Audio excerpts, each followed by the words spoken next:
एक बार फिर कांग्रेस का असली चेहरा देश के सामने आया, जो जातिवाद, क्षेत्रवाद इस पर राजनीति करती है, तुष्टीकरण की राजनीति करती है और अब तो एक स्तर और नीचे गिर गई है। जातिवाद पर इस तरह की टिप्पणी कि अगर आप पूर्व के हो तो चाइनीज दिखते हो, पश्चिम के हो तो अरब की तरह दिखते हो, उत्तर के हो तो अंग्रेज की तरह दिखते हो, दक्षिण के हो तो अफ्रीकन की तरह दिखते हो। ये किस तरह की सोच है? ये कांग्रेस के लोग टुकड़े टुकड़े गैंग को तो अपनी पार्टी में शामिल करवाते हैं, लेकिन टुकड़े टुकड़े करने की सोच भी रखते हैं। ये क्या सोच लेके चले हैं देश के बारे में? ये किस तरह का जहर उगला जा रहा है? ये किस तरह का वातावरण देश में बनाया जा रहा है? जब ये लोग नरेंद्र मोदी जी के विकास का मुकाबला नहीं कर पाए, नरेंद्र मोदी जी की ईमानदारी का मुकाबला नहीं कर पाए, नरेंद्र मोदी जी के बढ़ते कद और भारत के मान सम्मान को ये बचा नहीं पाए, जब भारत की सीमाओं को सुरक्षित ये देख नहीं पाए, हमारी सेना को सशक्त होते नहीं देख पाए, तब ये इस ऊंचे हथकंडों और बयानों पर उतर आए हैं। कभी ये लोकतंत्र को कुचलने की बात करते हैं, तो कभी ये लोग जहां जहां कांग्रेस के आए वहां वहां SC, ST, OBC का आरक्षण छीनने का काम कांग्रेस ने किया है। और ये अच्छी बात नहीं है कि SC, ST, OBC के साथ जो धोखा कांग्रेस ने किया, ये वर्ग इनको कभी माफ नहीं करेगा। दूसरी ओर मोदी जी हैं जिन्होंने OBC को संवैधानिक दर्जा दिया, OBC कमीशन को। SC, ST को प्रधानमंत्री फसल बीमा हो या किसान सम्मान निधि हो, सबसे ज्यादा लाभार्थी 71% SC, ST, OBC में। पक्के मकान जो प्रधानमंत्री आवास योजना में बने, उसके भी 58% लाभार्थी SC, ST।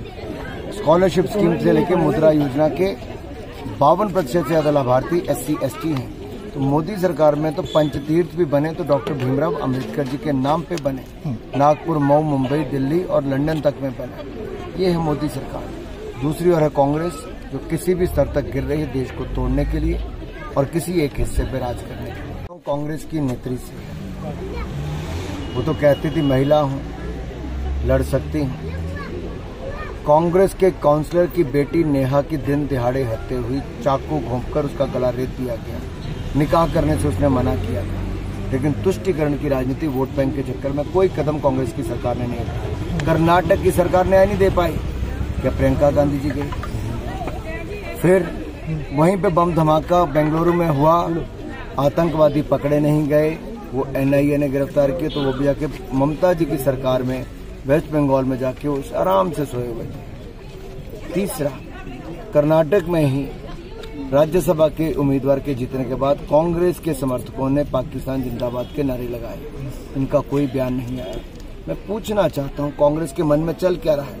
एक और पाकिस्तान का हाथ कांग्रेस के साथ, दूसरी तरफ कांग्रेस के बोल पाकिस्तान की तरफ। ये अपने आप में दिखाता है कि कहीं ना कहीं जो भारत विरोधी ताकतें हैं वो पूरी ताकत लगाए हुए हैं, उनके हाथ विपक्ष के साथ दिख रहे हैं और ये चुनावों में हस्तक्षेप दिखता है। जिस तरह के बयान पाकिस्तान से आ रहे हैं और जिस तरह से एक विपक्ष के नेता ने कहा कि पाकिस्तान ने भी चूड़ियां नहीं पहन रखी, तो मैं उनको कहना चाहता हूं, अगर पाकिस्तान हिंदुस्तान की ओर नजर उठाकर भी देखेगा तो वैसा ही मुंह तोड़ जवाब जैसा सर्जिकल स्ट्राइक, एयर स्ट्राइक से दिया गया, वो दे सकता है।